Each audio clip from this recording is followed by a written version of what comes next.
Musharaka partnership could be money for money, and it could be money for time and experience. Money for time and experience, it's mudaraba, and I've already spoken about mudaraba.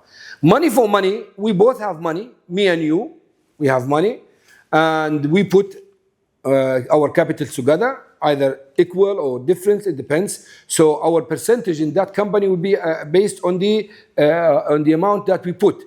The percentage of ownership, not the profit. The profit is based on the agreement.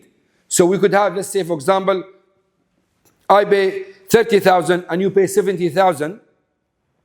So I own 30% of the company, you own 70% of the company. But when it comes to profit, we both agree to have 50-50. Why? Because I have more experience, for example. So because of the more experience I have, you are happy to give me 50%.